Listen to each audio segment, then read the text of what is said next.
rental property, let me kind of take one room. Believe it or not, I never imagined the day I listed, the next day I have a guest sent me a request saying that I want to come and stay. And eventually that guest stays for 1 month. 1 month. If you are getting 3 times of what you are getting as a rental, why are you saying no? Why not? What are the things, like how do I start if I have to really, I have a room? There are still a lot of people who have done Airbnb within their own houses. Airbnb is the only company who don't own a single property. So what kind of profit in terms of, if we ask about that? 80% is your profit. Go to the police station and lodge a complaint. Missing complaint. Bilkul. Because I'm very scared. So if you come, at least we'll open the door and see what has happened. Because I don't even know what is inside. Whenever we go outside of our hometown, we always want a home away from home. That's what we struggle at. That's what we really want. I think Airbnb has done a fantastic job there. Welcome to Bosswala. This is Keshav Puri, your host, your friend. And as always, I'm here with another story, another guy who has listed his property on Airbnb and is doing wonders there, taking out some good revenue, making some good business and some great networking with the guests that are arriving at his property. I have with me Guru Bala. Welcome to the show, Guru. Thank you. He is somebody who is, I know personally very well, who is very humble, very modest, good at hard work, and hospitality, humility. You'll see everything when you visit this person's Airbnb or you meet him in person. Guru Bala, thank you so much for joining us. Thank you, Keshav. Thanks for the quick intro. And I don't know whether I really worth to get praised so much, but yeah, thanks for the... No. So just for the reference, I know Guru from past 10 months now. And I was thinking, okay, how to introduce himself? He's a good friend, but but still I thought just to put the right words for you, because I genuinely feel that I have seen your Airbnb. I have visited that. I've stayed there. And I think everything that you do, for people, for the guests who are coming in, is top notch. From basic, minute things to the larger ones, always available for what they are wanting and what they are liking. So great job there, and thank you for coming to Bosswala. Thank you. Pleasure is mine. So happy to be here. How are you doing, first of all? I'm doing great, Keshav, and I think my journey has been fantastic so far. And thanks for giving me an opportunity to express my journey, and also probably many people can get inspired by this journey of mine. Right. So let's see how it goes. Superb. So let's start from your college, school and all. How are you as a kid? If you can give a little reference of that. Yeah, definitely. See, actually I'm from a very small town, okay, and in Karnataka. So I grew up in a place called Ballari, which is northern part of Karnataka. Okay. You know Vijayanagara Empire, Hampi and all? Yes, so yes. It's quite famous historically. Super. So I'm from that town. So I grew up there, my schooling, my college days, and after that I had to do engineering. So that is what my parents wished, and I never knew what I need to do. So I just followed the flow. But you're good in like science and maths. Yeah. So how are you as a kid? Science. You were like naughty? Actually I'm a studious kind of guy. Okay. Yeah, because that is how I've been brought up. Very conservative family. So I've been very sports-wise. I was there, but not too much into sports, but mostly into studies and some hobbies that I used to do. Okay. So I have been a very good student, I would say, in my school and in my college also. So I've been very studious and tried to kind of pursue my science and maths as my core subjects because I wanted to do engineering. Right. So I've been in IT for almost 27 years. I worked in IT industry. Wow. Various roles, I took up, a lot of different opportunities as it came along. Right. Parallelly in IT, I was also thinking, there's not a kind of an immediate idea. So it came out, maybe about 4 or 5 years prior to when I started, actually, when I left. So what was the seed? Seed. Did you always wanted that, okay, I'll do my own business one day? That was a plan long back, or just no, actually not that way. Watching somebody or something? Yeah, I think that there was a kind of a turning point, I would say, right? When I was actually in IT, when I changed companies, right? So I felt more or less, every company has a similar kind of role, right? Maybe there are new bosses, new setup, but still it is the same kind of role that we play. The stuff is right? same. So I felt, that I need to do something else which kicks me, which gives me a kick actually, right? So I felt that I should do, but I was not sure what, right? Then what happened, somehow I got introduced into this organic farming, right? Okay. So that is one of my, which was, I never knew what is it. So I got introduced, through some YouTube, and we got inspired, how that changed life, of so many people. Right. So then I kind of attended some workshops, and then I started saying, okay, this may be my second career option, right? Okay. Wow. So, but when I did all the courses, one thing I realized that this is not definitely a career where I can make money. Okay, it can give me a lot of fulfillment, but if I have to really make money, this is not what I can, because it has to be really done in a very big way. Organic farming, organic farming, okay. Right? So then, parallelly, right? I mean, I was also thinking, okay, if I have to do this, then how do I support myself when I leave IT? Correct. Right?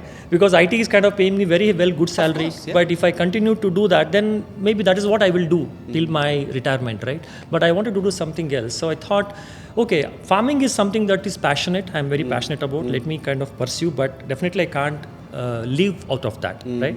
I need to do something else. So what? So I started questioning. Then came up this idea of Airbnb.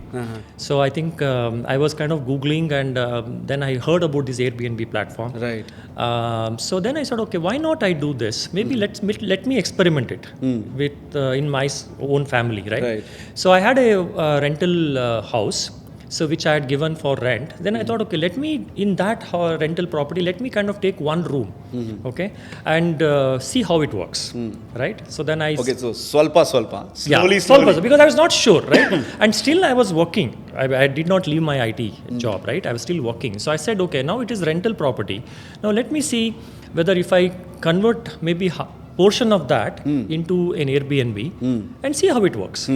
So I took one room in that unit and I kind of furnished it, and then I said, okay, let me kind of go and list it in Airbnb platform, right? Believe it or not, I never imagined the day I listed, the next day I have a guest sent me a request saying that I want to come and stay. Okay. I was not even prepared for it because it was just a trial, right? Wow. So then I said, oh man, there's something said. Then I did not want to say no.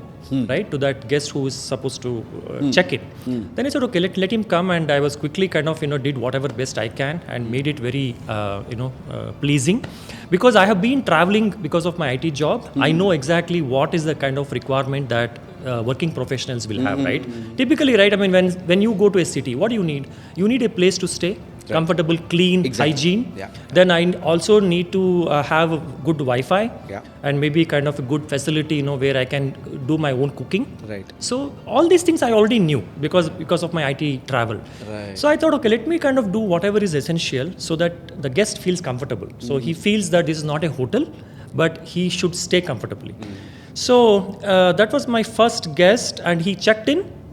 And I had provided whatever best I could. Like I had a kitchen facility, I had Wi-Fi, then I had everything what he needs to stay comfortably. Right. And the guest actually had checked in for a couple of days actually. Okay, he came for 3 days. So he came and he stayed in my property, and they said, Guru, I'm very happy with this facility. Can I extend? Wow. Okay. So then I was saying very happy. He said, okay, I'm happy. So you are my first guest. So I'm happy to give you that extension. So you please go ahead and extend it. So he extended for 1 month, right? Wow. So first time you listed your property, that is one room in that whole property that you rented off. Yes. And the second day the guest arrives. Yes. And eventually that guest stays for 1 month. 1 month. Because see, he told me, I was not sure how this is going to be. Yeah. I just wanted to do 3 days because that is the minimum that I had set. Because see, I don't want to be in this hotel kind of business, where they do every day. Correct. And that is not the intention I have, right? I want to give a good experience to my guest. Right. Meanwhile, I should also don't want to get stressed out, saying, okay, check in, check out. That is not what I want to do. Correct. So I said 3 days is the minimum, and the guest had booked for 3 days. So he came in on the second day. He said, look, this is exactly how I wanted. I have everything what I need. I have a working table, chair. I have kitchen where I can do my own cooking. You have provided me hot water.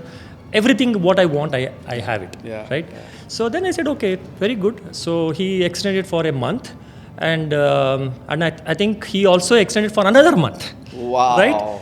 Believe me, this is something which I never thought that it'll happen, right? Yeah. Crazy. If I had given that room for rent, just as a regular rental, probably I would have earned a few thousands. That's it. Right? Yeah. Because nobody want to pay for a room more than that in Bangalore. Exactly. Right? Whereas this tenant who came, he booked for 3 days, I think by paying the same kind of rent what I would normally earn in a month. Okay. See, basically, I never thought that this guy would come and stay for so long. Right. So he came for 3 days and he gave me the rent which normally I would earn for a month. Right. Right? I think on an average 1,000 plus is the rental value for a room. Right.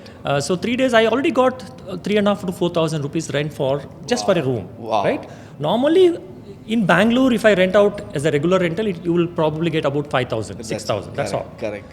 So I was saying, okay, good. Then he extended for a month.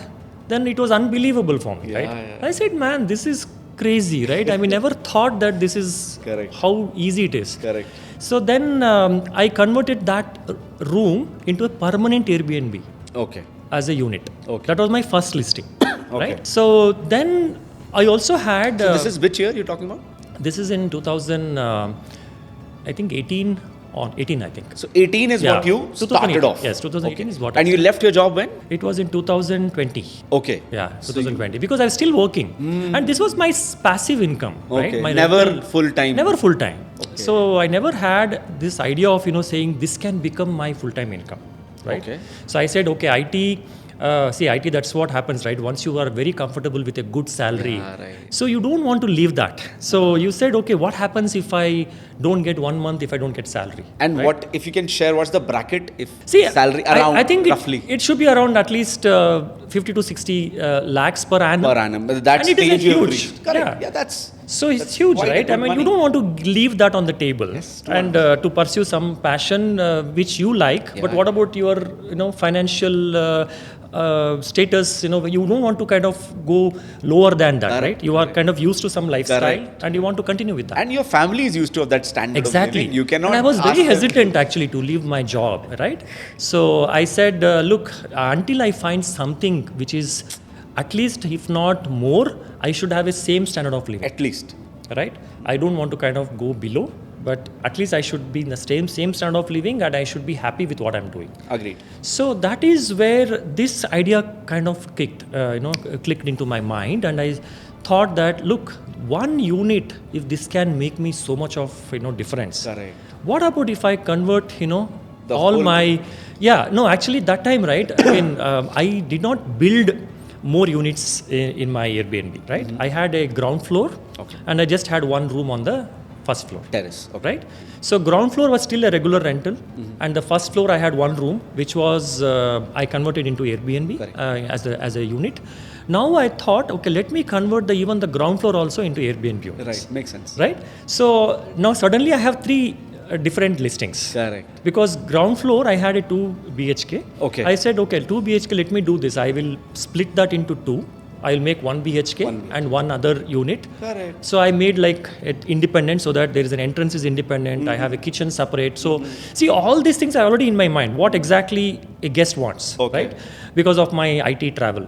So and you traveled to what all countries? I traveled to a lot of countries, because of my consulting kind of role that I was in, right? I traveled to US for a very long time. I was in US for almost 3-4 years. Okay. In my days, when I was in IT. Right. And after that, I traveled to UK. Then I traveled to Germany. So many places. Super. Wherever I traveled, right, I always wanted to have something like this, right? Where I want to have a room with a kitchen. Right, and where I need to kind of be comfortable if I want, because I'm a vegetarian. Correct. So I want to cook my own food, and then I want to kind of work independently. I need to have high-speed Wi-Fi, but very seldom I got that kind of facility those days. Right. So wherever I used to go, I need to take a big serviced apartment, which was too expensive. Correct. And then there was no kitchen facility. If I had taken a hotel room, then just a hotel room. Then I had to go out for a restaurant where vegetarian is very difficult to get. So these things, which was in my mind, I said, why not I do this? Super. And fantastic, Airbnb provided this platform already. And I said, okay, let me try and see how it works. So thankfully, it clicked in my case. And I'm sure many others who have been in this journey also finding it very lucrative. Then I converted my 1 unit into 3 units.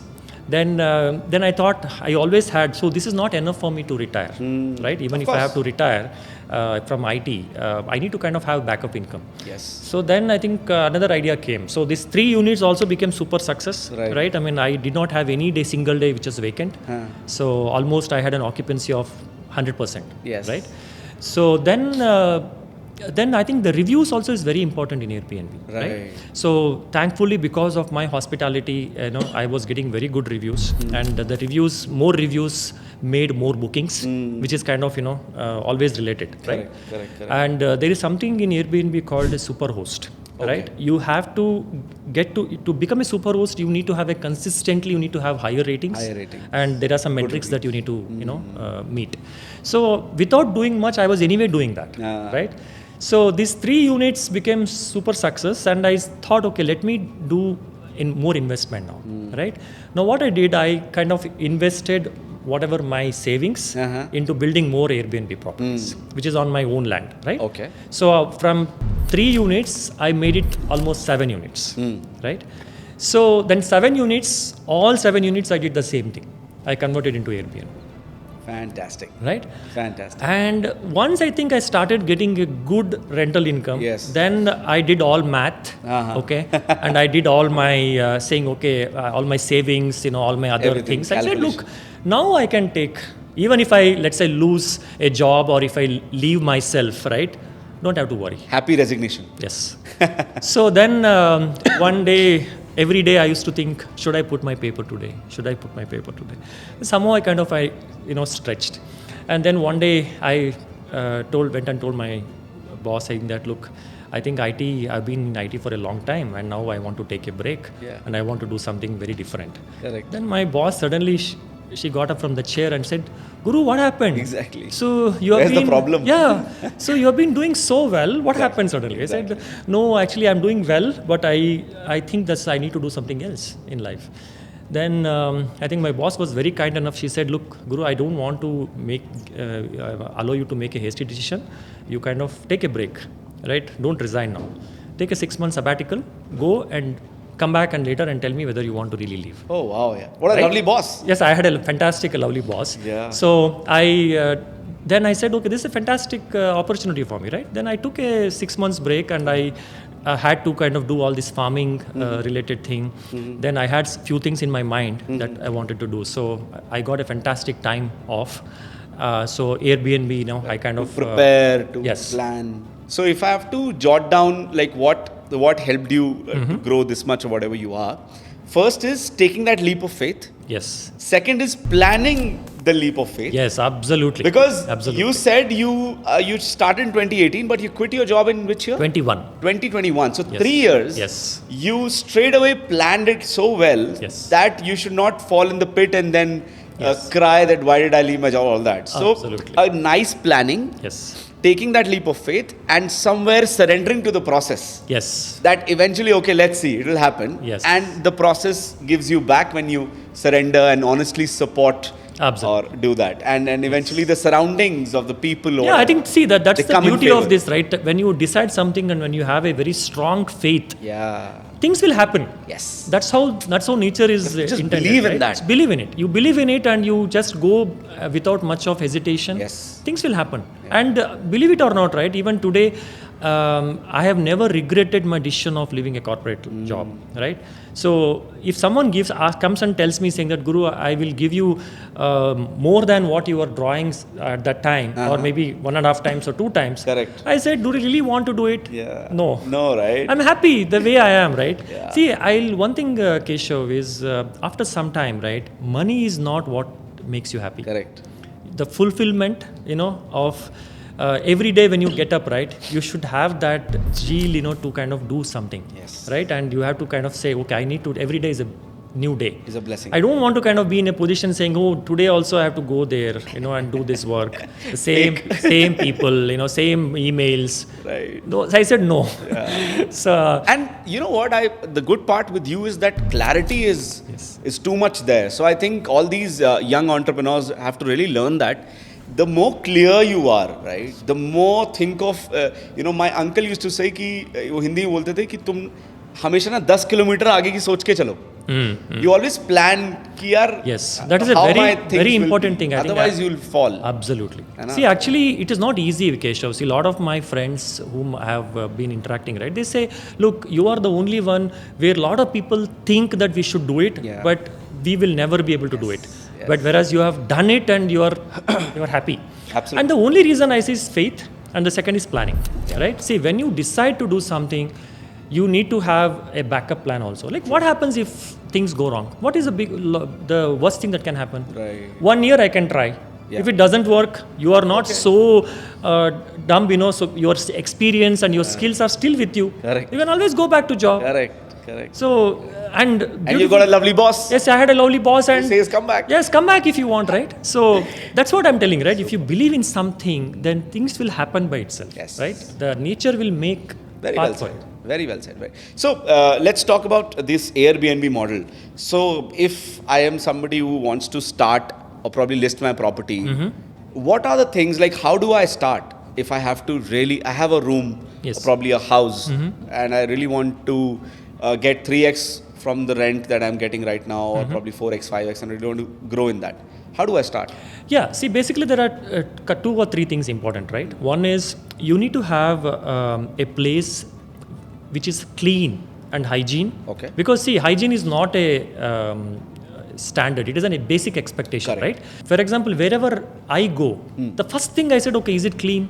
I don't want any, I need to have clean bathrooms. Yes. I need to have, clean bed sheets. Yes. So you need to think like how the guest thinks, right? So if I were the guest, how would I want my place to be? Correct. Right? So if you have a property, spare property, right, or maybe a room also in the house, what you can do is make it like very pleasing, like you have some aesthetics, kind of just to uplift the overall place, right? So have some nice furniture, maybe a table chair and a decent cot, a good mattress, right? And a good pillow, so clean bed sheets. So have that, take some good photographs. And I think kitchen is nice to have, but it's not mandatory. Okay. Because a lot of people who come, they prefer kitchen compared to, the reason why people prefer Airbnb is, because it provides you a kitchen facility also. Yes, in most of the houses, most of the units. Yes. Whereas in a hotel, you have a room. Right? Again, if they really compare apples to apples, then they say, okay, here also I have a room, there also I have a room. Then why should I pay here, almost, even if it's 75% of the cost, then I would rather pay a little more and go to a hotel. Correct. Because there I have a daily housekeeping, I have somebody on the call, whenever whereas in Airbnb it is not like that. It is not a very commercial, thing, right? You are doing it as a side income. Correct. So if you have a house, or if you have even a room in the house, and you want to convert into an Airbnb listing, I think what you need to do is have the basic essentials, like all the things I said, like cot, mattress, a good mattress, table chair, then a Wi-Fi, and kitchen. If you have a provision to make a kitchen, have it, or a kettle, to have hot water. Like at least a kettle. Bare minimum. That's a bare minimum, right? And then have somebody independent, privacy to kind of have curtains to the windows and all, so that people don't want their privacy to be compromised, right? And if there's an entrance is independent, it is always better, but it is not mandatory. There are still a lot of people who have done Airbnb within their own houses, and then they have a room in the house. And they're doing well? They're doing well, yeah. They're doing well. So you can do that, take a good photograph, and then list it in the Airbnb, saying that. So how do you list? It's a very simple process. Airbnb has a platform, where you can just go and register yourself as a host, and it's a very simple procedure to list your unit. So it asks few things, description of the place, how many bedrooms, all the amenities what you have. So everything is click and then you type whatever you want. It should not take more than half an hour to list your unit, right? So once you list it, then you need to be ready to host. Okay, because what happens is once you list it, then you can publish. You have time to publish it, because until you are not fully ready, you should not publish it. Because the moment you publish it, Airbnb will put that listing on their search algorithm. right? Correct. And people who are looking for a property in that area, and Right. if it meets the requirement, then they will make a booking. Book that. And once they make a booking, then if you don't honor that booking, then there is going to be a penalty. So there are a lot of things that Airbnb has done to make sure that it protects the interests of guests as well as it protects the interests of host also. So it is a platform which is beautifully designed, and I think no wonder why it is number one in the Airbnb as a what do you call as a business online marketplace Correct. for short-term rental. Correct. So how do you start? What is better, having your own property and then renting it, or taking a rented property and then giving that on Airbnb? See, actually, I would always what I have done so far is all my owned properties, right? Because I never have taken anything on rental. Because see, what happens is I was not sure. I mean, it's not that people have not done it. I still have a lot of my Airbnb host friends who have taken properties on rental, and they have done it. But that has to be in a different scale altogether, right? For example, if you think that I have main income, main profession, let's say I'm working somewhere, Right. and I want just a passive income, or I want a side income, Right. then I think I don't advise you to take on a rental and do it. Okay. Because again, rental, it puts you into a lot of pressure, right? Every month you have to pay rental. You have to pay. No matter what. Correct. Whereas if you have your own property, then 1 month if you have a little dull business, it's okay. It's not a big deal, right? Yeah. But the other day it will compensate. Yes. So I've always done that way, but I'm not saying this is not a good option, but that's a different scale altogether. If you are really focused full time, 100% of your time dedicated into this business, then people have taken properties on rental and they have done Airbnbs.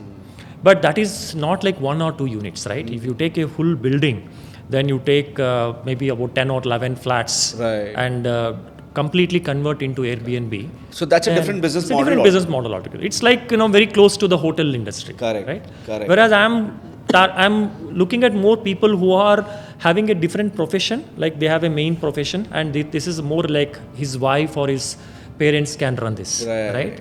Where you have a rental unit, 1 unit or maybe 2 units, you can convert that and you can still supervise that, right? Makes sense. Okay, so let's talk about the investment, right? So if I want to start, how much investment is required in the beginning and how it increases with time? Yeah, see, investment... As in the basics you've told, like bed, cot, furniture, curtains, Wi-Fi, and it's all a very, very minimal thing. See, anything that you are going to put, right, it is for your house anyway. It is not like you need a cot, you need a mattress. Right. If you are having a room in your house, whether you are giving for rental or you are giving for Airbnb, you need all those facilities. But Airbnb, the main thing is you need to have the cleanliness, you need to take care, right? And you need to kind of have so you have more need aesthetics. to have a servant for that? Who does that continuously? See, again, if you have 1 or 2 units, I think your regular housemaid can be that, right? Okay. Unless you have a lot of units, which is a full-time activity for her, you need to have a separate person just for that. Whereas the way I have done is, I have my units where it is actually extension of my house, right? I mean, I have a house and I have a rental property. So it is all connected actually. Right. So I have my regular maid and she does as a part-time, and whatever she does, she gets extra. Extra for that. Yeah. Okay, so now let's break down. So if I talk about the price, so bed, cot, curtains, whatever, if you can just help me with that. Yeah. So I have a room which has a slight opportunity of having a kitchen.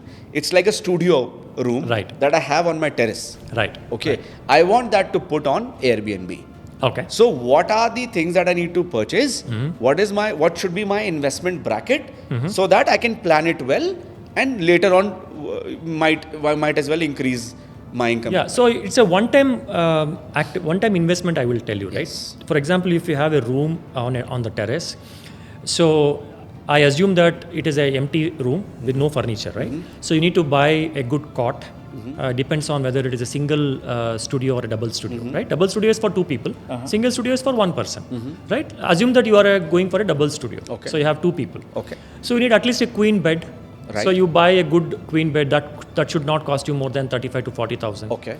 So another mattress is another 20,000. Okay. So another 50, 55. But good quality you're talking. Good quality I'm talking, right? Good quality. Because see, again, I want you to think that if I were a guest, what How kind would of you feeling that I need to have, right? I need to have a good, at least a sleep quality should be good. Yes. Right?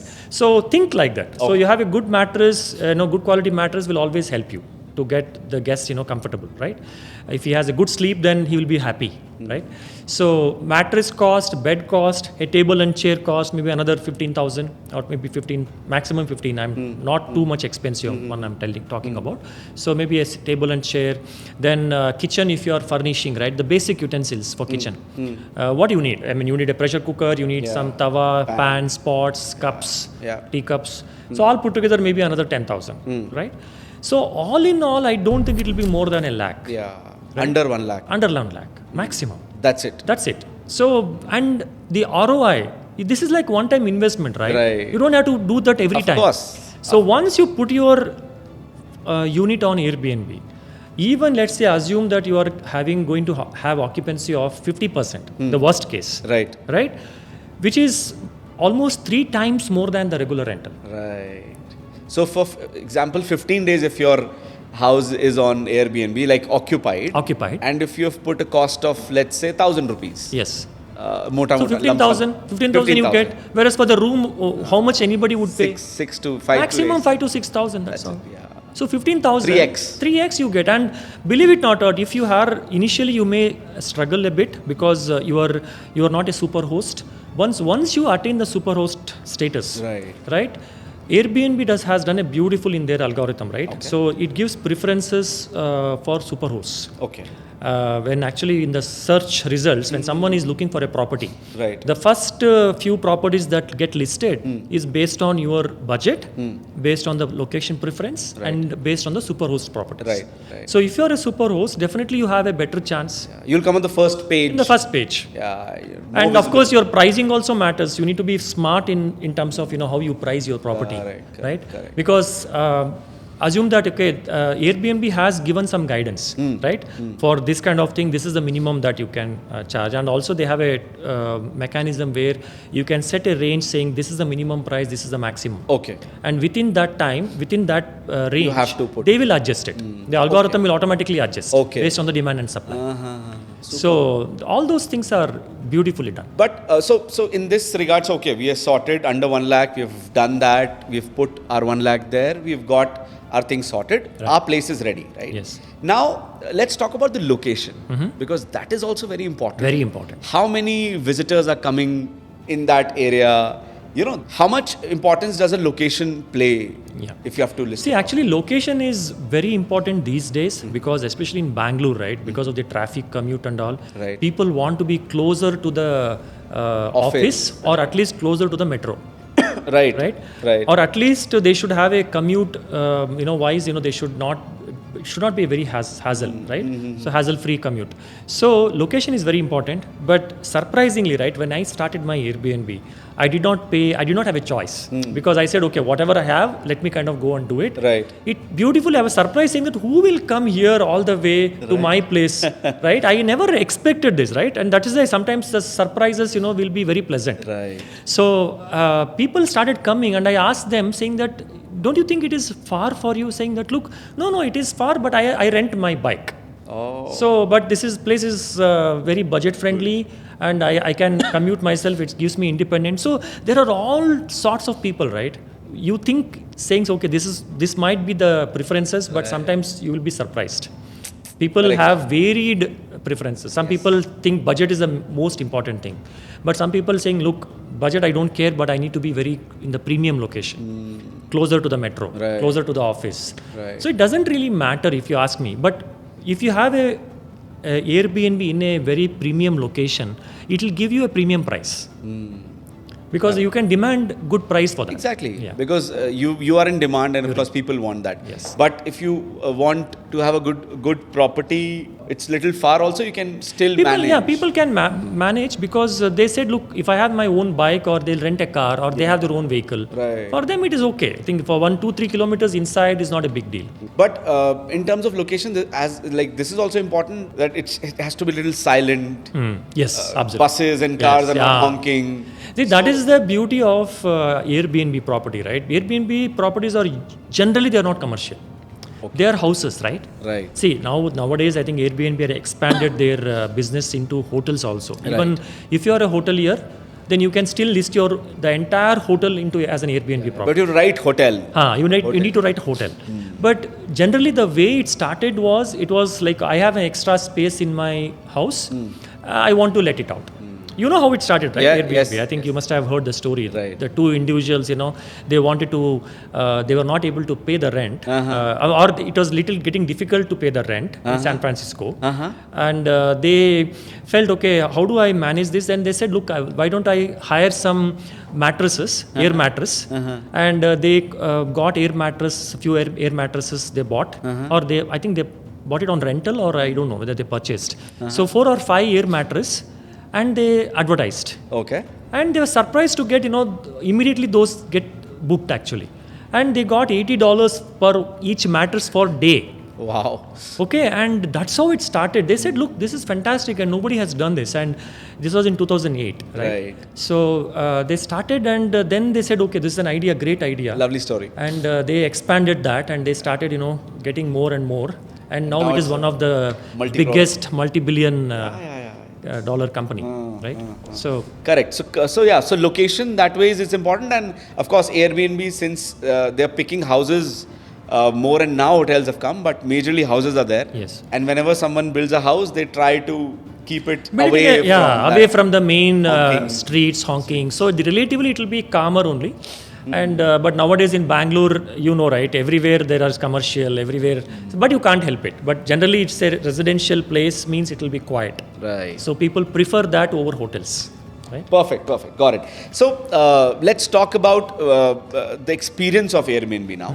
So I think one is, so if you can just tell what are the 2-3 more most important things when it comes to listings. As you told, hygiene is one. Yes. Having great Wi-Fi, maybe. Yes. So if you can help me there. See, one is the hygiene. I don't think it's even a compromised thing. It is basic, right? Yes. Because without that, you can't really qualify yourself to be a super host. Correct. Right? So hygiene, I will leave that hygiene as a given thing. Correct.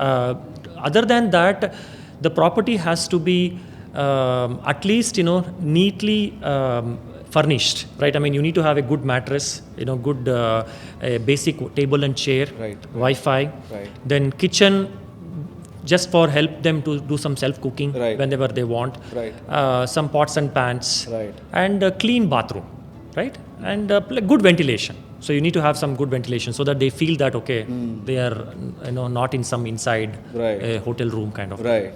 So these are the things, and to make your listing stand out, I think you need to have good photographs.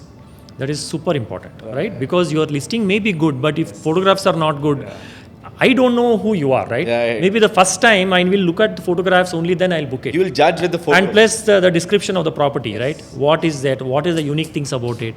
How well you you describe about your property makes a lot of difference. Yes. And nowadays, I think people can use a lot of tools also, to give some good. 200%. Yeah. But the more real you keep, the better it is, because real pictures, good pictures. They actually. And real pictures and amenities. See, one important thing in Airbnb, right, is that whatever you list as an amenity should be there. They don't mandate. Airbnb does not mandate that you need to have a kitchen. They do not mandate that you need to have an AC. They do not mandate anything. They say whatever you have, you list that as your listing. Honestly. But honor that, right? For example, somebody is looking for a property. I will look at all these things, only then I'll book it. Correct. So if I say like I have an AC, if I say that I have a good high-speed Wi-Fi, if I say that I have a kitchen, but when they land, if I don't provide any of that, or if I provide, let's say 2 and say third one, it's not there, then it is kind of you are not honoring your commitment. Right. So that is where the problem starts. And I think with this, hospitality also plays a major role. Absolutely, right. How much hospitable you are yourself. Right. See, I think that is a very good question, because Airbnb has given an opportunity for host to say how much open they are for these kind of things, right? Okay. Because they say like somebody there may be an introvert, They don't want to talk to anybody. They say, look, I have my property. You come, stay, go. Go. That's Correct. all. I don't want to disturb. interact also. But there are some people who want to kind of talk to guests and who want to spend time and help them to make them comfortable. Yeah. So they have given a lot of these choices, right? So as a host, you can categorize yourself what kind of personality you are. Very nice. And looking at that, the guest also can interact. For example, they know who is hosting you, right? And they say if the host is very friendly, they also, if they are friendly type, then they will come and interact. They'll approach you. They will ask for your suggestions.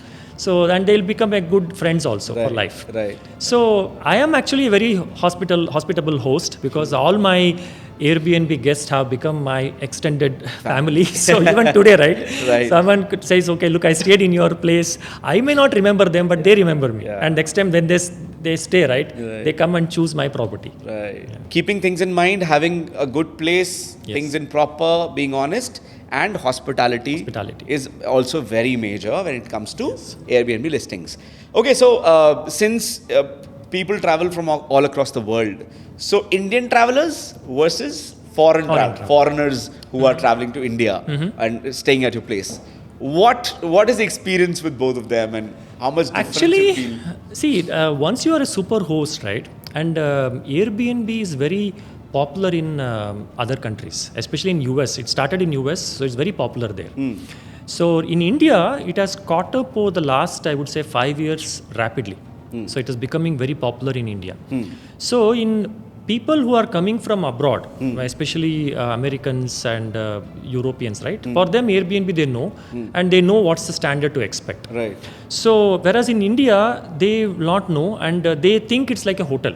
Right. And sometimes, the expectations becomes a little difficult. And they say, look, I need water in the middle of night, or I need this in the middle of night. Right. How's that? We don't have a, house help 24/7. Correct. It is run by a family. Yeah. So it is very important for you to set the expectations upfront. Yes. Right? See, again, these are all things that I have learned over a period of time based on the experiences. Right. Because if you know what you are, you can list all these things in the Airbnb, saying that, look, these are the house rules, right? These are the things that are okay. These are not okay. Makes sense. So, that coming back to your question about NRI or foreign guests versus Indian guests, I did not have so much of difference in terms of hosting either of them. Okay. I think only one good thing is the people who come from other countries, they are very thorough.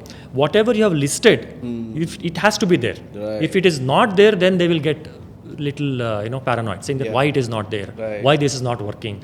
But if you have listed and if it is not working, and if you tell them upfront saying that, look, this is what it is and we are working on it, they are very, very much okay.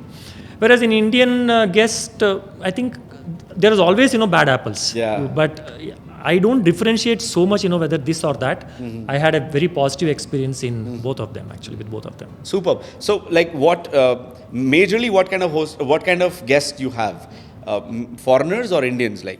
See, I would say 80% of them are Indians. Okay. So maybe there are 20% always there are from other countries. And majorly from which countries? I think US and other than that, Europe. Yeah. So Europe and US. Europe and US are the major ones. Are the major guests that arrive to your place. Yeah. Okay. So do you plan anything extra for them, as in, or you just have the same? No, it's a similar kind of setup, and I think if since people get in India, people get agitated. Okay, a guy from Europe or probably a guy from New York is coming to my Airbnb. I have to make things proper, something like that. No, actually, see, there are some rules that you need to follow, right? I mean, it is not as easy as what you cannot just host a foreigner. Right. If you are hosting a foreigner, there are things that you need to follow from the government regulations. Okay, like? Right. For example, if a foreigner is visiting, you need to have a Form C, which is called FRRO. Okay. Foreign Registration Office. Okay. So, as a mandatorily, you need to submit a Form C as soon as the foreigner checks in. Right. Because that's for the safety purpose, right? So, and as long as you kind of go through all these things and you are familiar with these do's and don'ts, you can host a foreigner, not an issue. So the policies has to be in right place, and yes, whatever the do's are there has to be in right place, especially with the foreign guests coming in. Foreign guests coming in, I mean, it is, for example, let's say if a foreigner is coming and staying with you, and what if the foreigner is not a good visitor, right? I mean, if he has some bad intentions, correct. How do you know? Yeah. So you need to safeguard your interest as well as country's interest. So you need to make sure that you collect their IDs. And this is mandatory for everybody, right? Whenever any guest, whether it's foreigner or an Indian, you need to collect their IDs. You need to collect saying, okay, their address, from where they belong, address proof, ID proof. All those are mandatory. And for a foreigner, you need to make sure that he has a valid visa. Okay, and whether he's staying here on a business or a personal visit. And then you also have to mandatorily kind of, file a Form C, which is a very simple procedure, right? I mean, you need to go online and submit the details there, saying that this foreigner is visiting in my place. And once the foreigner checks out, you need to kind of go and say he's departed. That's all. It's very simple, online, hardly takes 10 minutes of your time. And but it's very mandatory. And it's good. Very good. Yeah. And for the guests as well. For the guest as well. And the guest also is happy, right? I mean, they know that, okay, you are, actually they are supposed to do it, but you are doing it on their behalf. And you also tell them, look, I have already given. So they know that you are a responsible host. Good thing. Okay, so Guru, let's talk about pricing now, because I think pricing is very tricky. Yes. It can change the game for you. Absolutely. It can bring your property down, up, the number of people coming to your listing, all of that can change the whole business, right? Right. So how do you deal with that? How do you price it well? And tell me from the starting, when you started off, how do you thought of that? And then eventually what happened which made you change the way of pricing, if you have done that? Okay, great. See, actually the pricing, when I started, right, I did not have any idea. How should I price my property, right? Newbie. I was thinking that, okay, whatever rental value that I have, if I get even 1.5 times or maybe 2 times, I'm happy. Sorted. Right? But thankfully, Airbnb has done beautifully, some analysis, and they have set up a minimum price. You cannot list your property below that. Okay? For example, the basic property, even if it's a single room, simple room, you cannot price less than 1,900 rupees per day. Wow. Okay? Okay. So that is the basic. Okay. Because I think they look at it in terms of dollar value, and they want to have a unified standard across the whole world. So $10, right, roughly. $10 is around 850 or 900 rupees. Right. $10 or $15, I don't remember. So you cannot price lesser than that. So when I started, actually I said, look, let me kind of go with the basic. Because it was a single room. And I said, okay, whatever, even this basic price also if I get for 15 days, I am more than happy. So I priced with that. Then left it, and it started coming. The more occupancy, and I almost had 100% occupancy. Then that's the time to think, said, okay, hey, look, let me kind of take a step back and see if I slightly increase what happens. So I increased the price from, around 10%, 20%. Okay. So then there is a beautiful concept of, weekly pricing and monthly pricing, right? Usually, on Airbnb. On Airbnb. So if people book on a week, then typically they would expect a discount. Or if they book on a month, then they typically expect a more discount. Right. So all these things are beautifully done in the platform, right? So you can price your property with a basic price, which is a daily price. And then say, look, if people book more than 7 days, then I can offer them 15% or 10% discount on the price. Then if they book more than, let's say, 28 days, which is a month roughly, I can give more discount, right? So all these things you can play around with the pricing tool in the Airbnb.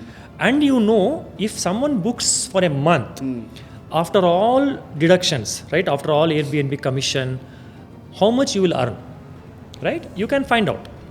So that I think gives you a very good picture, right? I mean, slowly you can keep increasing depending on the demand and supply. Right. If there is, let's say, for example, initially when there are not many properties, right? My properties were always occupied. But now in the last, I think maybe 6 months or so, maybe the demand and supply has kind of little skewed, I think. So there are more properties, I guess, and the occupancy is not as high as what it used to be. Still, I am actually more than 80%. Okay. Right? Okay. When that happens, you can always, kind of try to give some offer tweak it up. special offer, saying that for these days, I see that there is occupancy. Let me kind of go and, give some better discount. Right. I have an option. I can go a temporary promotion. I can do. Okay. And which is like, how does that happen? Like, what do you do? No, in the tool, you can just go and say for this date to this date, Okay. give them a discount on the price that I have already have. 10%? 10%, 20%. You can set whatever you want. Okay. Right? But typically about 10-20% maximum discount. If your property is lying vacant and if I don't see any booking, then I can kind of do a promotion. And I can say, okay, it's between this day and this day, there may be kind of, a special offer. And how do you plan the dates? Like, how do you say, okay, these dates I'll take? No, I normally don't do for future. For example, let's say my property should be booked before next week, right? And for example, today is whatever day and my property is still lying vacant and from tomorrow I don't have a booking. Okay. Then today I'll go and set the price. Okay, for tomorrow. From starting tomorrow. Okay. Starting tomorrow, maybe for a week. So it's very sudden. Very sudden. You don't plan it I a don't month plan, or 2 months yeah. back. Oh, okay. You see, that's basically demand and supply, right? I don't know what's the demand in the next month. Right. No, I thought maybe because of some festivals, I don't know. Or maybe this is the time when people travel. That is actually, see, that is a good thing about the platform is they have already thought through all these things and they have done something called smart pricing. Okay. Which is a feature in the platform. Okay. So where you can say this is my minimum price, this is my maximum price, right? Between this time, let the algorithm manage. Wow. I don't worry, right? I say this is the minimum price means I don't want to host anybody less than this price. So this is my decision, right? As a host, I can decide. Right. Maximum, I said, look, I can set whatever. Airbnb does not restrict you at all. They say that, okay, it is your choice. If you set it in a more reasonable, then you will get more bookings. You are likely to get more bookings. So over a period of time, you know what is your property worth. Right. So you can say minimum is this, no matter what, I need to get this much. Maximum you can put. Between this thing, the algorithm look at the dynamics of the whole region, right? And at any point of time, you can also compare how does your property stand out in terms of pricing. Oh wow, yeah. That's wonderful, right? So I can always go and say this property, and they also say some bubbles you can see on the map, saying that in your area. These are all the properties who are similar to yours, right? And they are priced around this, whereas you are priced around this. The competition is quite clear there. Very clear. And you can actually go and tweak your prices. If you are pricing higher, then you can go and lower the price. If you are pricing way too low, smart pricing anyway takes care. Makes sense. Right? Makes sense. So pricing that way. Yeah, it's beautifully done. Nice. And how much percentage does Airbnb takes from? See, Airbnb, the revenue model for Airbnb is about these commissions, right? Because I don't know, I'm sure you know, Airbnb is the only company who don't own a single property. Okay, correct. Right? Yeah. There are about more than 6 million listings on Airbnb. Right. But none of them are owned by Airbnb. It's all by hosts. It's like Zomato for food. Yeah, exactly. Airbnb for stays. So the only way they earn commission is through commissions, right? Yeah. The service fee, right, or the transaction fee or whatever. So they have a model where they collect a portion from guests and a portion from hosts. Okay. Hosts generally pay more. Okay. Hosts pay up to 10%, 10 to 12%. Okay. And from the guests, they take about 3%. Right. So on and on, 15% on the fare will be their charges. Airbnb as a service fee. Okay, so while you've done the pricing and all, has been that kind of time, any time when you priced your property the highest, and you have actually got some great business there, and you have actually felt, okay, wow, these 2 months. You know what? That's a very funny episode I want to share with you. Right. I have one unit where I had a tenant staying. Okay. So I wanted to expand that unit by adding one more room. Okay. Because it was a studio unit. It was for 2 people. Now I thought, let me kind of add one more room and make it as a 1-bedroom unit, right? So for some time I had actually closed that listing for renovation. So I had closed it, and the reason why I closed it is I was continuously getting the bookings, one after the other, right? And I never had a time to kind of do the renovation. So I said, and I was always postponing. Right. And whenever I was postponing, the next month used to get filled up, right? So then I said, someday I need to do this. Then while the guest actually came, he was a foreign guest. And he said, look, while I am there, because majority of the work was done already. There was only a very small portion was left. And the guest was very kind enough to tell me that if you want to do some alteration, anyway I'm not there for the next 1 week. So if you want to do that, then I can give the key and you can get it done. Okay. So then I took the key and I started doing that small changes so that the one more room can be added. Right. And the pricing was actually, I had increased the price for the subsequent months. Okay. With a higher thing. Right. But I still had not done the photos and I had not expanded the listing. So what happened, even though I increased the price, I got a booking for that price. Wow. At a much higher price. Wow. Though my unit was not expanded. I was saying, man, what is this? I mean, was I pricing it very low? Right. Right? Then I realized though something is wrong, right? So then I said, look, my property is worth more than what I think it is worth. Then I increased the price and I added that another unit. I increased that another 20% more. Fantastic. Still that got booked. Super. So then I said, look, this is something I never expected. And so, yeah, it is kind of sometimes Nice, things very are nice. very surprising, but they are very pleasant surprises. Correct, because you never know, right? Yeah. I was thinking, how to price Yeah. your property is a big question because you never know. You never know. You never and know. the location plays a major role here, because some of the properties, where your location is premium, then people don't mind paying little extra. Because see, for them, right, if I stay in this location, anyway I am getting all the facilities. Right. Plus my commute is, kind of hassle free. Right. I have a metro very close by. Right. I mean, I don't have to depend on anybody. I can just take a metro. And this property where I have, which I was talking about, was very close to the metro. So walking distance within metro. Right. So that's why the metro properties where you have a metro stations nearby, Correct. it's premium. So you can always play with the price. Play with that. Yeah, and that is kind of an ongoing exercise. You have to keep doing that. Because Never everyone wants good business. Exactly. Good money. Nobody, hates money coming in. Yes. Everyone wants that more to come in. So you can always play there. So do you use any software to manage that, or you do it manually? No, actually I don't. I was using some as a trial period. I think there are a lot of third-party plugins have come now Right. for Airbnb, where you can just subscribe to the plugins and they play around with the pricing. Say again, whatever Airbnb is doing now, they do a little bit more as a focused business, right? So I tried that, but again, I did not feel so much value in that. So I discontinued and I left it to Airbnb to manage my pricing. And sometimes Airbnb pricing works beautifully well, and sometimes you have to do a little bit more Effort. effort. So it works two ways. One you can manage, one Airbnb can manage. It's like that. Right? No. Actually, you can, when you say smart pricing, when you enable the smart pricing in Airbnb, then you don't have to do anything. So you have a minimum and you have a maximum, right? And Airbnb kind of manages that, and people who are looking for a property in that area, depending on the demand supply, they increase the price or lower the price within that range. But within that range, if you still feel that you are not getting, even with the Airbnb smart pricing option, then you need to go and tweak the prices. You need to kind of lower the minimum price. And you can do that. You can do that. Anytime you can do. Yeah. And you can also increase, for example, there's a limit of 900 to 1500. And you can also make it to 2000. Yeah. You can do anything. See, that is the beauty of the platform.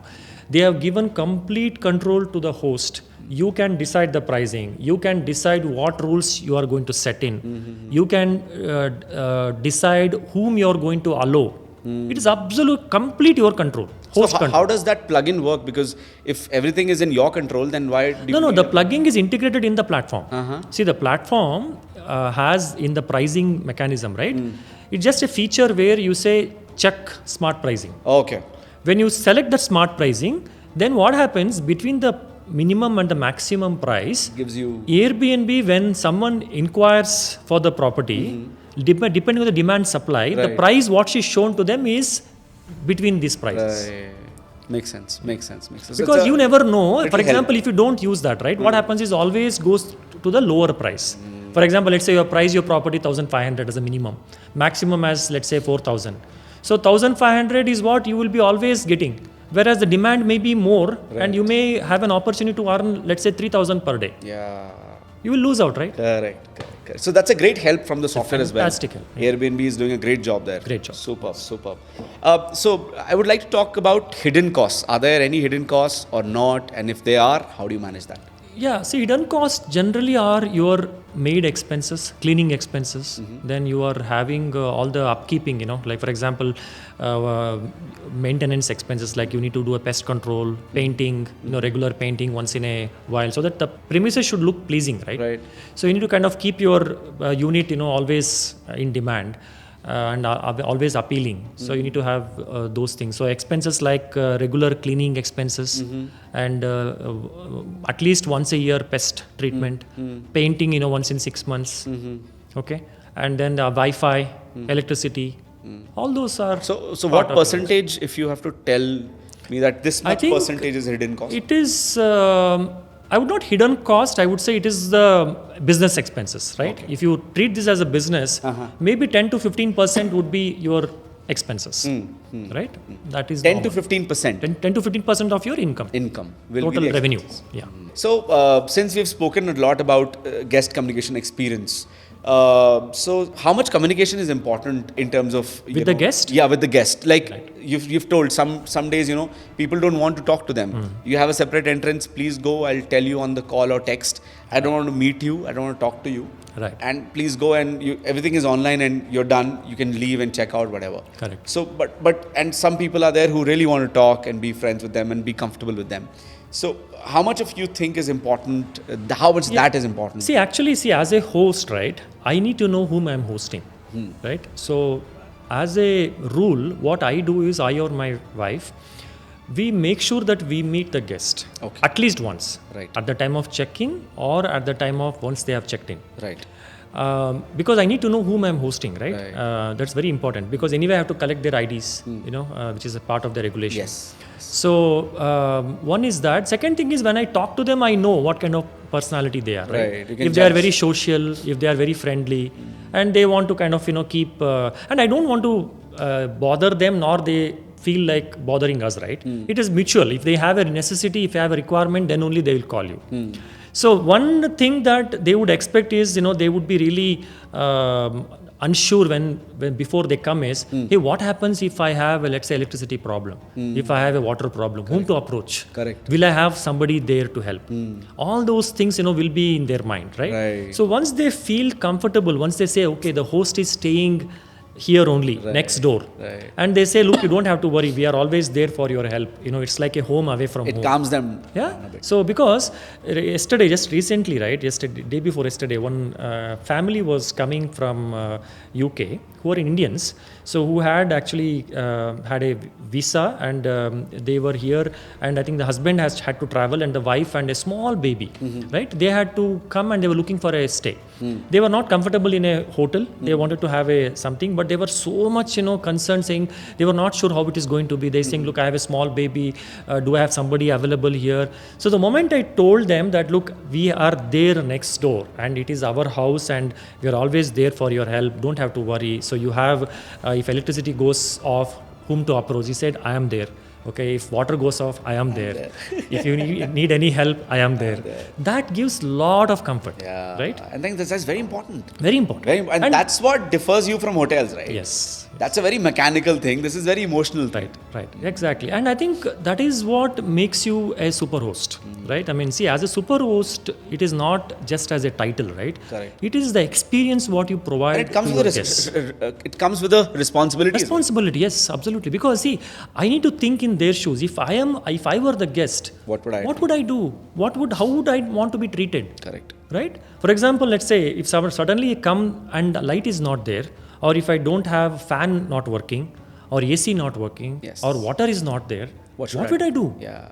So that is super important. So I think communication plays a major role Major there. role, yes. And everything depends on that. Depends on. Because your reviews will go up. Everything will actually depends on how you communicate with your guests. So it's Right. very, very important. And again, don't surprise the guest, right? I mean, for example, let's say if you have a genuine concern. For example, sometimes, with all the planning that you do, still things may go wrong. Of course. But be very honest, be upfront with the guest, saying that, look, this is what has happened, and it is beyond my control. I am doing everything possible to make your stay comfortable. Right. And they understand. And they said, look, I understand what you're doing, and I appreciate, that you're taking extra effort to make us comfortable. Right. And they are very friendly that way. So do you say that to make this better, one should have a manager to manage it, or you think no, personally they only should do it, the owners? See, it's again based on scale, Keshav. So if the number of units are so high, then definitely you need somebody to kind of help you to manage, right? For example, it depends on how many units you are running. If you have, let's say, 5 or 6, and if you have bandwidth, you can do it yourself, and that's how I enjoy, because that gives me an opportunity to kind of meet people, to make friends with them, right? And kind of but for example, if I was working, then I may not have time to do it. Right. Then also you have to look at as a profit and loss analysis, right? If I hire somebody on a monthly salary, how much I can spend, so that still I can feel comfortable. Correct. So for my units, I have a helper whom I have taken very recently. Until that time, I used to manage everything. Me and my wife used to manage with a domestic help for cleaning and other things. But now I have a helper who attends the guest, so whenever the guest comes, then he's there to front end them, to kind of, take help with the luggage and kind of get the IDs. Correct. And check out, when it happens, make sure that...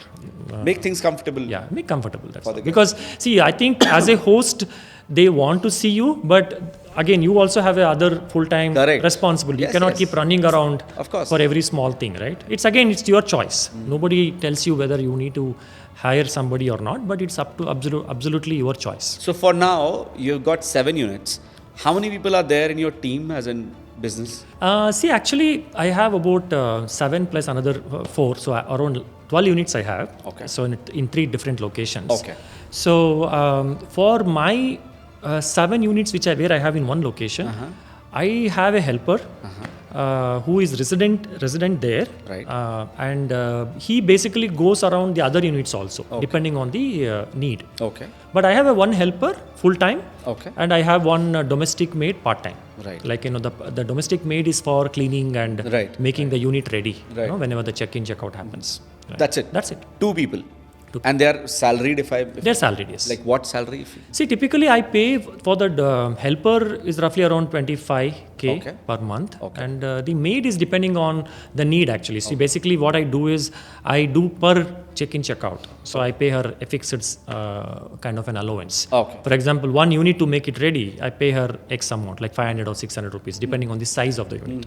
Right? So monthly? So that way it is going to be an additional income for her. And she get a full-time salary for working in my house. Correct. But for these units, since it's kind of an additional effort for her, so she does it outside her regular work, right? So that is a per unit to get ready, make it ready. For example, she has to clean the place, she has to put the bed sheet, she has to make the place ready, all that. So I give a fixed thing based on the size of the unit. For example, if it is studio flat, I pay her about 500. If it is a bigger 2-bedroom flat, then the work is little more. I pay a little extra. Makes sense. So, अगर हम मोटा बात करें तो 25,000 रुपए there's a fixed guy, and ये जो तो around 35,000-40,000. Yeah, I think I would say 35 is the maximum. 35. Yeah, and across all the units, right? It is not just 12. one. Yeah, across 12 units. So 35,000 this, and plus 10-15% of your income is your hidden whatever business expenses. Yeah. So that's the lump sum. So you say every month kind of thing, right? So what kind of savings percentage wise you think you make? See, everything else is your savings only, right? For example, let's say you earn, if you have a 1 unit, I'm just giving an example. If you have a 1 unit, you don't need any extra person to manage. Right. You can manage yourself. Let's take 5 units for example. If you have 5 units, still I would say you don't need a helper. For example, I had a helper only recently, and that is only my choice, right? I mean, I said, look, now let me kind of also take a back seat, and let me also not run around, like what I used to do earlier. Correct. So, but for somebody to start and they want to run this, I don't need I don't think you need a helper immediately. Correct. If your scale is much bigger, like maybe more than 10 units, then you need a helper. Otherwise, you can do, and all the things you can set it as a rule, saying that, look, you can always tell your guests, saying that, look, there is no help available for luggage. You need to help yourself. Right. There is no expectation like, you need to go and help them with the luggage. Right. So all that can be done, but assume that you have about 5 units, you can have a domestic help, which is required for cleaning and making it ready. That is, again, it's a fixed expense, per unit cost. So other than that, as a helper, if you say, I think 25 I'm paying because a lot more units are there, but I think about 15,000 you can hire somebody. More than enough. Yeah, more than enough. So what kind of profit, in terms of, if we ask about that, what percentage of profit we can make? Or, for example, 5 units we take, 15,000 is coming, bare minimum we take, 15 to 20, let's take 20,000. You're making from 1 unit, 25s are 1 lakh rupees is what you're getting in. Yes. And so if I'm getting 1 lakh rupee as a total... As an income. As an income, what is my profit in that? So other than this, for example, what you have accounted is the maid expenses and the helper expenses, right? And 20,000. Wi-Fi, this and that. So all put together is about 20,000. Oh. Not more than that. So another 80%. 80% is your profit. 75 to 80% is your profit. Perfect. And the more you increase numbers, the better it is for you. Because you have an economic of scale, right? Fantastic. Economics. So you are more the scale, the operational cost will be evened out. And maybe if you have like 15, 20 listings, then this goes higher, like 85 to 90% maybe. Yes. Superb. That looks like a great... It's a great thing, but again, I think the more you do, the headaches also will increase. So you course. need to be prepared for that. Without headache, come on, being an entrepreneur. Every business you need to have that. I think, somebody rightly says, as an entrepreneur, you have to have that little BP problem. Yes. This ache, that ache, headache. But honestly, I think, there are people in my community, Airbnb host community, where like me, right, they have quit their job and they have full-time into this, who have 100 plus of units running on Airbnb as a separate hotel business, right? And they are, as you asked me that time, right, whether you have a property on own or rental, they have taken on rental. Like the entire building they have taken on rental and they do it because that is their main business. Correct. You can do that, but again, as the scale increases, right, you need to have lot more. You need to take into account, right? You need to kind of And manage. I think for that you have to have a team. You need to have a team. Otherwise, absolutely, you cannot. It's like a hotel. See, that's a different scale altogether. Correct. What I am only saying, maybe 80% of the people, even today on Airbnb, are like a family who want to have a side income. Right. And which is a very nice way to make a side income. Very nice. Very nice. Your earning is, for example, 1 lakh a month from somewhere else. And if you get some 20, 30 grands from this property which is already there, existing, right, you can easily make that. So exactly. that's See, for example, a lot of people, right, they don't know. And I always encourage people saying that, why are you not doing this? I will help you, right? I will help you to set it up. But what they don't, that initial inertia, right? They have that hesitation saying, hey, what happens? How do I communicate? Right. For example, if someone sent me a request, how do I respond? How do I know that whether they are good people or not? So that apprehensions is what is basically the inhibitor actually. Correct. To start. So maybe to the audiences who are watching us, I can mention some links where you can contact Guru if you want, and you can seek for help if really you think so. Then Guru might some help. I can definitely help. Yeah, because I do even today, right, encourage a lot of people. I mean, if you have something, let me know how I can help you. Super, right? You can do that. Good initiative there. Okay, now let's talk about before we are just coming closer to the end of the episode. Coming back to reviews. Yes. Playing a major role there. Absolutely. I think reviews is super important, right? Because as I already told you, Airbnb has a thing called Superhost, right? Superhost means that you are consistently rated high by the guest who have stayed in your property, and they have given you more than 4.8 out of 5. Okay, for the last 1 year. Okay. So, and this review actually is kind of, it's a moving window. Every 3 months, it keeps shifting. So basically at any point of time, for the last 12 months, you need to be consistently rated 4.8 and above out of 5 to be a superhost. Okay. And for that, it's super important to know that when the guest comes and stays, even if they rate 4 out of 5, it's not enough.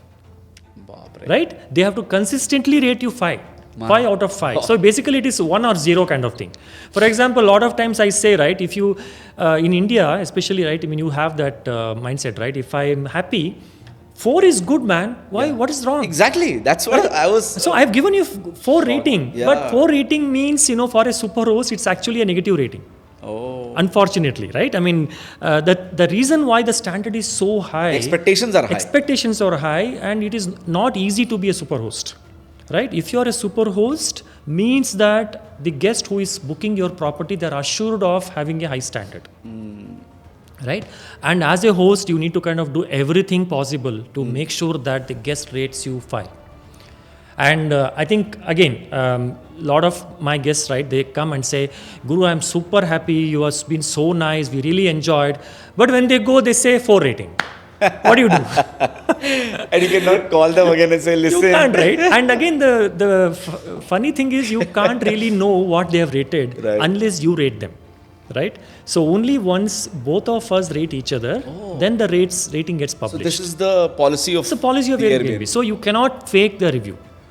You cannot fake a review. I was actually thinking about it because impossible. In India, for example, right, that is the beauty of the platform, right? They have thought through so well. So unlike any other platform, many other, I don't want to name it, but many other platform where people can just do a dummy booking, right? For example, they will never stay. For them, they will have a relative, who books a property, and then it's understanding between them and the person who is hosting, and they will give a high rating.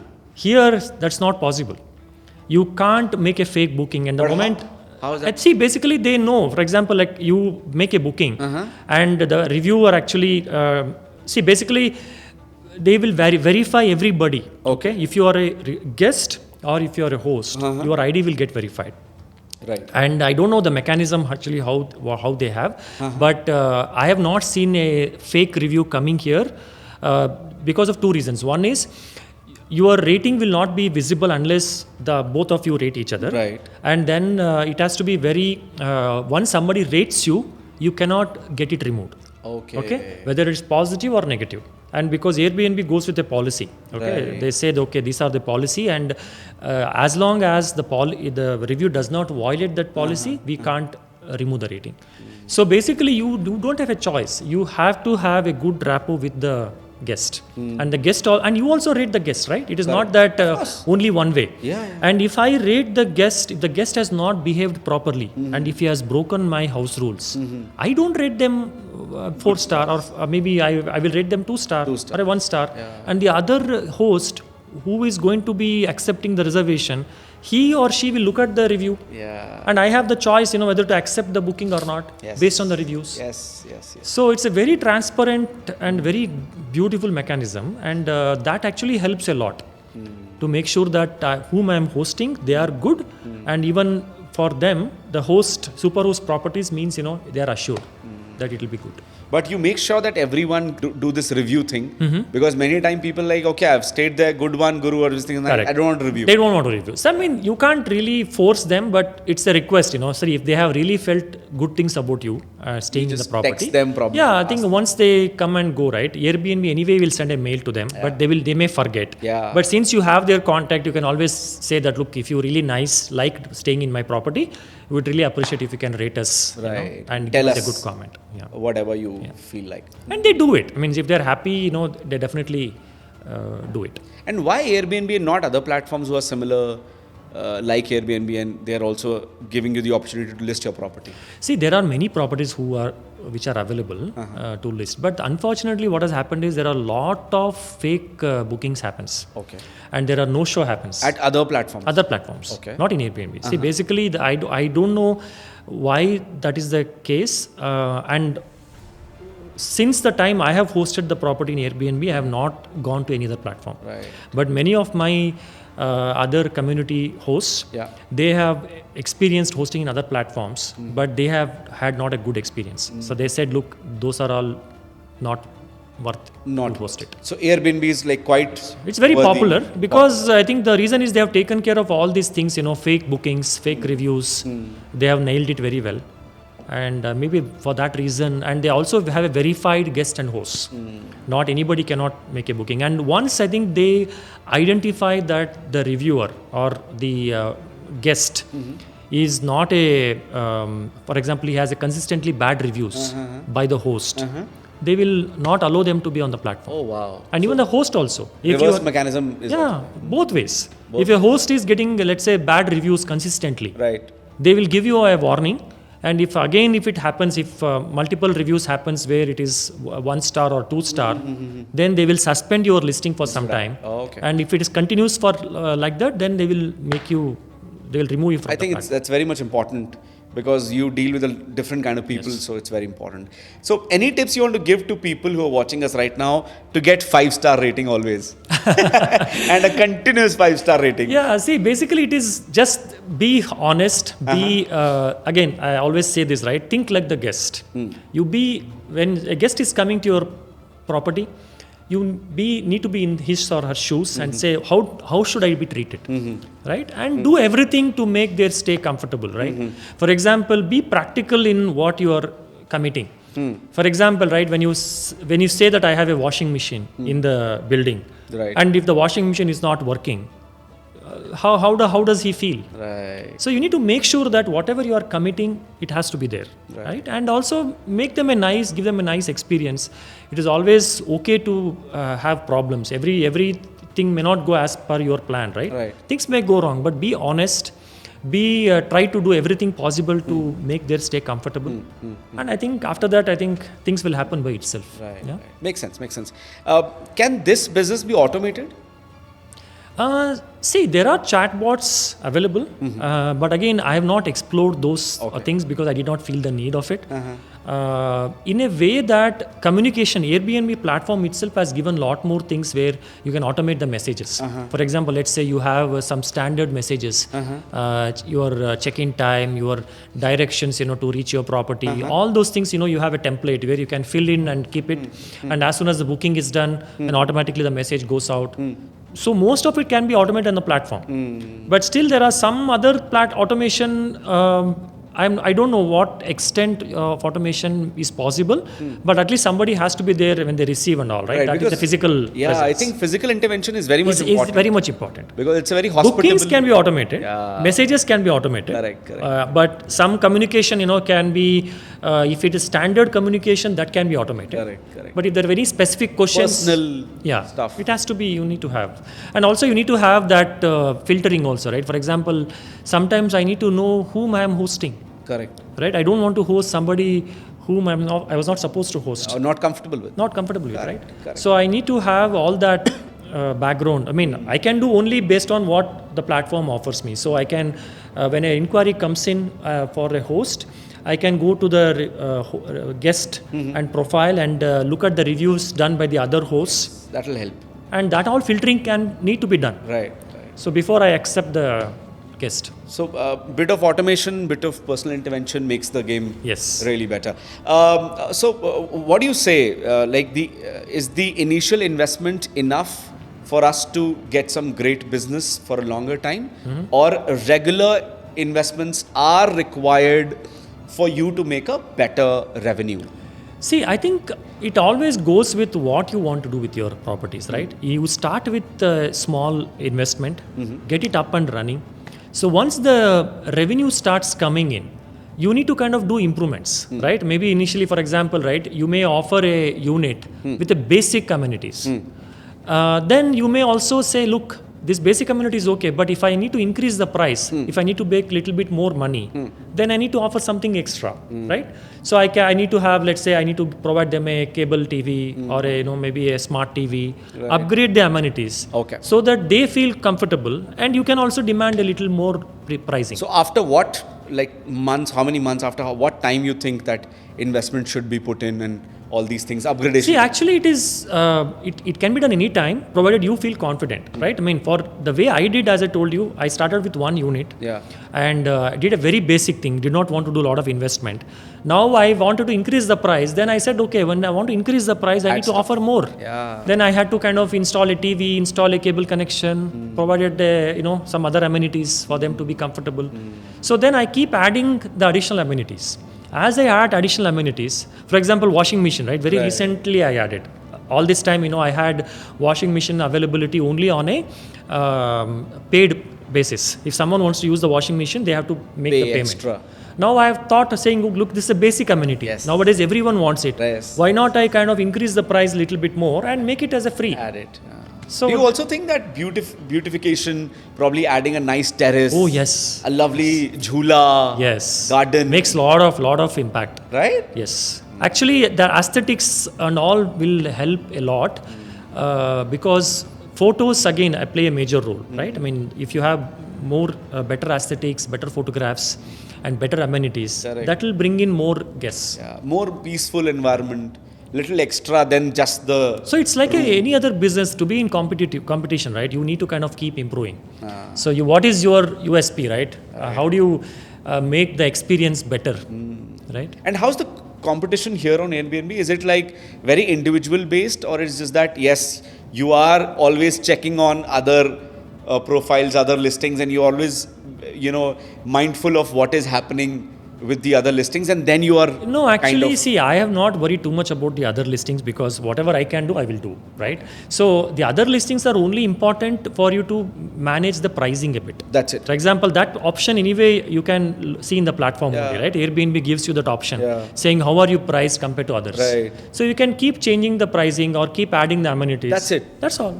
So But you never check, okay, this guy is giving something extra. Why should I also see, add? again, it's all based on your pricing. If you increase the price of the property, for example, if let's say some other person is giving all these things for this price, and then you are not giving that, then definitely you will have a lesser booking. Right. Then when you analyze saying, okay, look, why am I not getting booking? Right. Then you will find the answers saying that somebody else is having a better amenity Yes. and very close to my place. Right. And again, it's all competition, right? I mean, if someone is doing better, then you need to also, Upgrade. upgrade So yourself. do you also visit those places nearby? Do you meet? It's difficult, but yeah, there are, at least in the host community, right? We are few community, we get together once in a year. And we have some, gathering again sponsored by Airbnb. So we do exchange ideas, Very and then nice. we do meet their, places to see what they offer. Right. And yeah, that is always there. I would love to know some interesting stories. If you had any examples, any crazy, good, bad, both, okay? If you can just tell us a brief of it. I'm not going to detail of it, Okay. but just something that you realize, oh my God, this can also happen. Oh, yeah. ऐसा भी हो सकता है. Yeah. See, I think this is again a journey, right? I mean, you are meeting people. Sometimes they are strangers, right? You never know Absolutely. whom you're hosting, right? I mean, you have very little information about them. So you have to be careful. I will share you one very funny incident. Right. I had hosted one lady who stayed in my property, right? I mean, she came for a month of stay. She booked, I think she was from, I don't know, maybe from Himachal or some place. So she stayed in my unit for a month. And then she was very nice, okay? She was very hospitable and she was very friendly. She used to be very humble, very polite, and never had any concern. She was very adjusting. So then she extended for another month, okay? After staying there, she liked the property and she extended for another month. So usually we used to see her because I stay next to the Airbnb Right, unit, right? right. So I know my guest, who is coming, who is going, and I have a very strict policy, right? I mean, saying that any strangers, anybody visiting, I need to know who is coming because this is not allowed. And though it is your individual unit, you have complete privacy, but if someone you are hosting, without my concurrence, you cannot host. Right. So all those rules are there. So this particular guest, one day her door was locked, okay, and maybe we thought maybe she has gone out. So we second day, third day, and every week we do a cleaning once a week right. as a complimentary. Right. And if the guest wants extra cleaning, they can always request for it. Right. So we do a complimentary cleaning, and the maid actually knocked the door and nobody opened. So then we thought maybe she has gone out. She has not informed. Then we left. Next 2 days later, again we went and knocked the door. Again the door did not open. So then we got really scared. We were not sure what happened. I mean, we don't know. All we know her is phone number, right? Then we tried calling her phone number, her phone is switched off. My God. So we Scary. don't know anybody other than, and the ID proof what she had given, the address what was there, it was somewhere in northern India. And other than the address, ID proof, we don't have anything. We don't have any friend whom we can contact. Right. So then I was really scared. I didn't know what to do. So then I thought maybe let me give another 2 days time. So 2 days later, again I tried calling. Again the phone is switched off. So it's almost been 1 week since we are not able to contact. My God. So we got really scared. Right. Okay. Then I did not know what to do. Then I was even hesitant to do anything, right? Because I don't know what has gone inside. Right. So then the only option that was left to me, I texted that number whichever I had, but the phone was not reachable. Right. And I only sent a text saying that look, we are desperately trying to contact you, but you are not reachable. Yeah. If you happen to see the message, please call urgently, and it is very, very important. So even after that, 1 day over, no response. So then finally, I did not have a choice, and I said, look, let me go to the police station and lodge a complaint. Missing complaint. Bilkul. So I went to the local police station, and the first thing that they asked is, you have any contact of their house? I said, look, I have the Aadhaar, but that address I don't know. I don't know anybody else. Yeah. So she's my tenant, and she's not responding. Then very casually they responded saying that, look, maybe they have gone on a holiday. Why are you worried? They'll come back. I said, look, sir, they'll come back, but what happens? Something has gone wrong because her phone is not reachable. Who will be responsible for that? Who is responsible? And why are you worried? So it's okay. I think then said, look, sir, I can't even open the door because I'm very scared. So if you come, at least we'll open the door and see what has happened. Because I don't even know what is inside. Yeah. So then the police was casually saying, look, you give the complaint, missing complaint, we will see what need to be done. Then basically they did some background investigation and they called the call details of that person. So from the call, I think they got a phone number whom that person had contacted before that phone was switched off. So we got that number. Okay. Then he said, look, this number you can contact. So the last call this person has called is this number. So then in front of the police only we caught. Okay, saying that then that person was very casually, she is telling, oh, you are okay. No, don't have to worry. She has gone on a retreat. So she is 1 week. She has switched off the phone. She'll be back 2 days later. So oh my my God, is so scared, and then said, okay, thankfully everything is fine. So then she has gone for some vacation. She has gone for some retreat, something where her phone is completely switched off. Okay. And she's safe. But as a host, as a responsible host, what am I supposed to do? If things have, and she was a lady, right? And I don't know anybody from her family background. But then it was a very funny incident. But for 1 week almost, right, we were scared like anything. But thankfully after the police she booked your property? Yes. And then she went? She stayed for 1 month. Second month, I think she booked a retreat for a 10-day program. Okay. Some retreat, I don't know. Some off-site retreat where her phone has to be switched off. Everything has to be, no contact with the outside world. So at least she should have informed, told us, then it would have been. But again, if you ask, it's her personal choice, right? But as a host, sometimes you don't know what you're supposed to do. So now going forward, I mean, what I have done is really, I tell them, look, especially if people like that come, a lady comes, I tell them, look, if you have a plan to kind of go out, please do let us know, because at least that will help us to know that you are safe. Makes right? sense. Oh God. Well, that's funny. So any other story? I think there have been there. I think another one of the other incident was a very funny thing. So a girl actually she was a student. She came from Rajasthan, and she got a campus job in Bangalore. Okay. And I think she came and booked my property. So she stayed there and saying that, look, I am coming here. I got a job here. So how do we know? She's an adult. She has a got job here. Right. So we said, okay, you book a property and you happily stay. And after a week or so, suddenly I see some 2-3 police officers coming in front of my house. Oh my God. And all senior guys. Okay, they are ECP and all. Wow. So they came and said, look, there is a lady staying at your place. I said, who? Then they gave the details. Okay. I said, yes, she's my tenant. Right. Then said, okay, is she staying here? I said, yes, she's staying here. Then they came inside my house and said, look, sir, there is no problem. Everything is fine. We just wanted to know because she's the daughter of a high court judge. My God. And she has not told anybody. She has just come here without telling, and everybody is shit scared. And her father actually has lodged a complaint. And from Rajasthan all the way, the judge has come. He's in Bangalore, and he has to know that she's safe. I said, look, she's safe, sir. Don't worry. She's staying here, and I met her just today. She said, no, sir, don't worry. We just want to talk to her because our parents are shit scared, and we want to take your help and talk to her.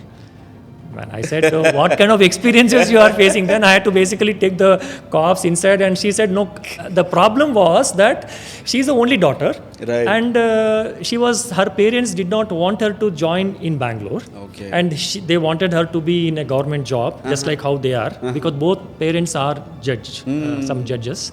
So they wanted her daughter also to pursue, same stream.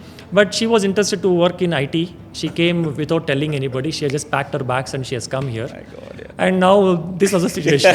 So it was all more like a parenting, And her dad also came, was High Court judge. So we had a coffee together. Oh, so sitting next to her, and then finally they got pacified and said, look, you are my only daughter, and you are in good care. And they thanked me so much, saying, that she's in good care. Yeah. So I said, Laksa, don't worry.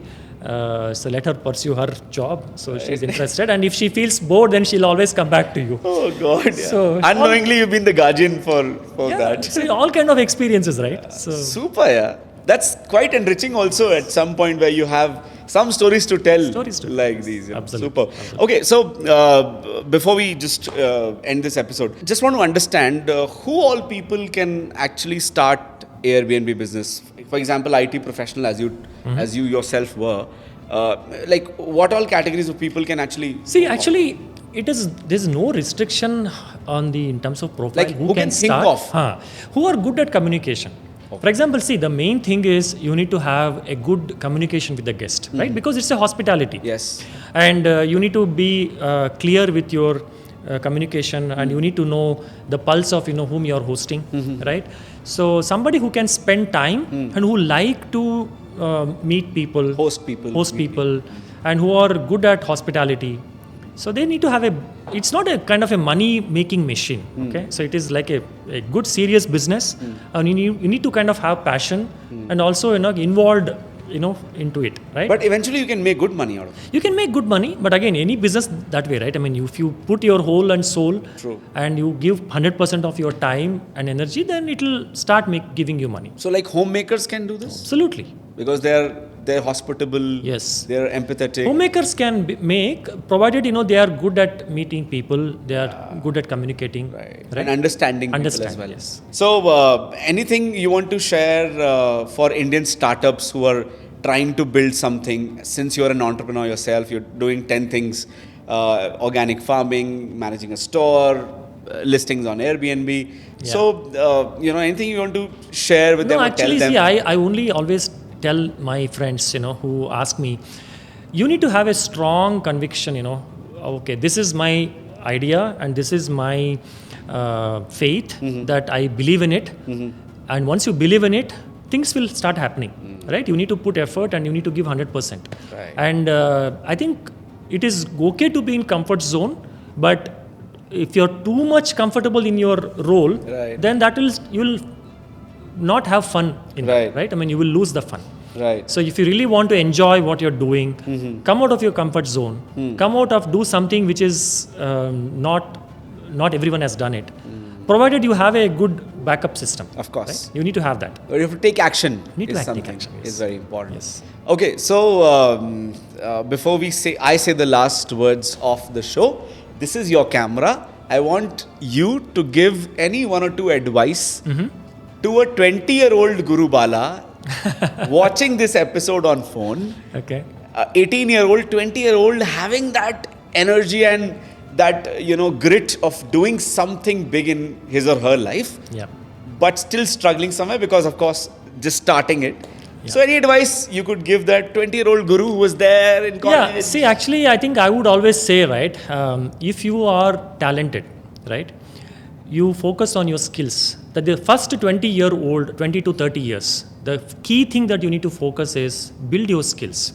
You need to be really strong with whatever you're doing. You are doing maybe one thing or two things. Be very strong in that, because that is what will make you successful for the next 10 years. Makes sense. Right? 10 or 20 years.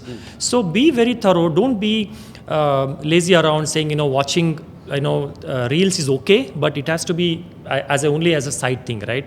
Don't waste your time in just spending, watching reels over reels, but use some, YouTube is a fantastic platform. You have a lot of podcasts these days, which are very, very informative. Right. Watch them and try to kind of, build up your skills where you can really start, using these skills to make you successful, for the next 10, 15 years. And always, think that, right, what you get taught in your school is your academics, your other things, but nobody teaches you how to manage your finance, personal finance, right? Pay attention. I think that is very important. You have to know, if I am earning so much, earning is okay, but how do you kind of really make this earning and whatever savings that you do will help you retire early. True that. Right? True that. It's very important. I think I had never planned to work until 60 years, right? I mean, I wanted always to retire early at 45. And I think that 45 became 47, but I was able to accomplish my goal of, early away from the corporate. Again, I'm not saying corporate job is not good. Corporate job is good, provided you enjoy doing that. Right. But once, I think after some time, right, what you want to really is follow your passion. I think to follow the passion, you need to have very strong backup system, support system, right? You need to have something which will keep you going. Right. Even if you don't work, things should go on. Right. Right. Build that, all that, build up your skills, build up your, financial support system, have good savings and kind of plan your finances well. And then when the time comes, things will happen automatically. Yeah. Any mistakes that probably you've known this better maybe 3 years, 4 years back? I think I still feel that I was late by 10 years when I started thinking of, making my financial plan and trying to start saving seriously. Because when I actually started my career, right, I was never had any advice, never had any inputs, no sources also to kind of teach. Right. So it's all, I picked up skills over a period of time, but I was late by almost 10 years. So if I had planned much ahead, probably I would have been in a much better position. Right. But again, I no regrets. Regrets, of course. It's all, happens when it has to happen. Yeah, right? yeah. So, but taking that leap of faith as early as possible. Changes the game. Yeah. Now I think people are blessed actually with so much of resources, so much of, videos, podcasts. People have many sources, where they can acquire knowledge. And they can but learn. Back in our days, it was not so easy, right? People only, for example, if I know something, maybe your maternal uncle or somebody in your family was your mentor. But now he's not like that. You have a mentor globally, right? Yeah. You have mentors in different ways. Correct. Super, yeah. Thank you so much, Guru, for your time. Thank you. It was my pleasure. Thanks for inviting me, and I hope my experiences might help many others. 200%. I think they were wonderful insights. Thank you so much for being with us and being supportive and being there throughout. Thank you so much. Pleasure is mine. Thank you for sharing all the crazy stories and everything that happened in that Airbnb journey. I wish you all the best for the future endeavors and wish you grow well, man. Thank you. Thank you so much. All right, guys. So this was Guru Bala, a wonderful guy, and I'm sure you've taken up your notes from the great insights that were shared with you. I will see you in the next episode with another guest, another entrepreneur, and another great story. Until then, you know what you have to do. You have to hit that like button. You have to share the video as much as possible so that people who genuinely need these insights, they could get them. Also, follow us. Subscribe to our channel if you want more such content to be there on your feed, and they come to your YouTube page more often. Please subscribe as well, and keep watching Bosswala for some great stories. This is Keshav Puri signing off. I'll see you in the next one with a great story very soon. Get 1 year full access at just 999, where you get 500 plus courses. This is limited time offer. If you want to become a successful entrepreneur, download Bosswala app now. Link is in channel profile and description below. Bosswala. Be the boss.